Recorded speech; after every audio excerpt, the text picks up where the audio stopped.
Die Hard is an essay on America. I went to see it last night. I was expecting a big action movie. It's been re-released to UK cinemas and I was excited to see that. But the truth is, I wasn't expecting such an academic film. It's basically about identity, particularly American identity and America's place in the world. And it operates through three ways. Number one is it talks constantly about the meta narrative of American heroism and American filmmaking. So John McClane is constantly told by Hans Gruber, who's played by Alan Rickman, who's the terrorist who's taking down the tower, that he's an example of an American hero. You've seen too many John Wayne movies, Hans Gruber keeps saying. You think you're John Wayne. You think this is a film where at the end of it you're going to get the girl and you're going to ride off into the sunset. Well, America is such a vulgar country. America is so past its best. American power is embarrassing, and I'm a German who belongs to a left-wing group, and I kind of see through all that. And so John McClane is forced to answer these accusations, and he says things like, the lead in that film wasn't John Wayne, it was Gary Cooper. And it's just a very funny play about what it is to be in a film exactly like the film that they're making. And whether or not this is a newfangled cowboy movie.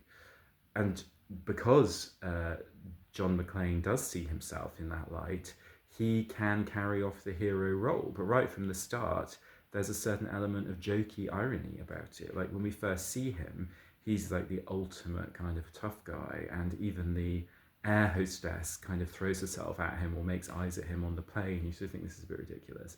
But at the same time, he's carrying an enormous teddy bear.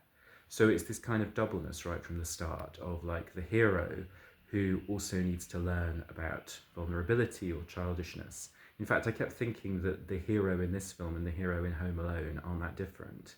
Fights the bad guys, separated from his family, has a massive teddy bear, at one point eats a lot of sweets. Like, they're basically the same movie. And I think Die Hard knows that it's a film about making the kind of film that it is. The role played by the media all the way through suggests that as well. They actually make everything worse because they keep wanting to report on what's happening and get up close to the stars of the show. So you really feel, it's a bit like Scream, but for action movies, that it's a kind of meta commentary on itself. And there's a real political edge to that. And that gets more existential as you go through and you realize that there's also all this stuff going on around names and identity. So obviously, John McClane takes on an anonymous persona when he's up the tower fighting Hans Gruber. He doesn't want Hans Gruber to know who he is. But we've already seen that there are complications around names in this film, because when he arrives at the tower, he's looking for his wife and she's reverted to her unmarried name. So he's typing in McClane, and the right name to type in is Gennaro. And the fact that she's Gennaro saves her from being detected as his wife much earlier by the terrorists. Talking of like symbols and identities, she's flattened forward the photo of her with her children, and that plays an important role in the plot. The one with him, his wife, and his kids, the photo is on its front, so that identity is hidden. But of course, Hans Gruber, who knows all about identity theft and pretense, at one stage he is caught by John McClane, and he says, "No, I'm not Hans Gruber. I'm an innocent bystander." And he looks up at the office list of officers on the wall, and he takes the name Will Mays or W.M. Mays or Bill Mays or something. And he says, I'm Bill, like an absolutely typical American name, and puts on an American accent. And there's a meta element to that as well, because Alan Rickman's German accent is terrible in this film. So there's a joke about being double there as well. Like, I'm German, I'm British, but now I'm a Brit badly pretending to be a German, badly pretending to be an American. Who am I? And the same thing goes for even the FBI officers who come, who are both called Johnson. Why do we have that plot point? It doesn't serve any purpose at all. But at one stage, one of them has to say, I'm the other Johnson. And it's like, everyone's the other themselves.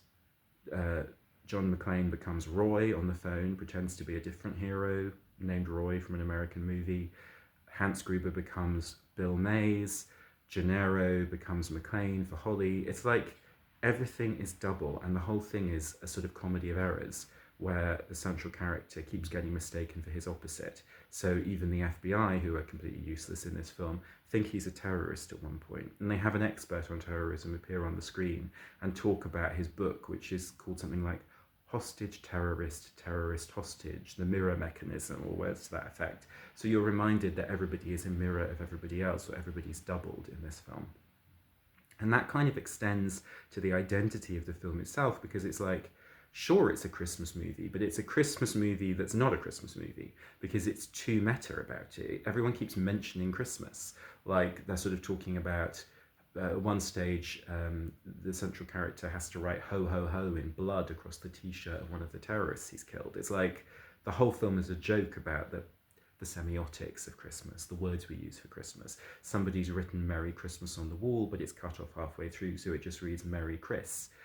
You've also got somebody saying, oh, it was the night before Christmas, and all through the house nothing was stirring, not even a mouse. But he gets interrupted, I think, by a bomb explosion or something, and he doesn't get to the word mouse. But we've already seen the mouse, talking of doubles, because that's who John McClane is, making his way up all the rafters and through all the passageways of the building as quick as a rodent. So it's like everything is a parody of itself. He is and is not John McClane, she is and is not Holly Gennaro, this is and is not a Christmas movie. So what's the point of all this existential and political gameplay? I think it comes through in the treatment of institutions. The FBI and the LAPD are both seen to be completely useless. The society in this film needs a hero, but that hero is also a ridiculous construct. So the whole thing, a bit like Hans Gruber, reads American culture quite critically and says, well, what is the nature of this kind of heroism? And not to end on a really horrible, somber, appalling note, but looking at it and knowing it's 13 years away from horrifically some of the aesthetics of this film coming true on 9/11 in New York, you look at it and you think, this was psychic. It's an amazingly clever film. I thought it was really good. I mean, not just a really good action movie, but really thoughtful.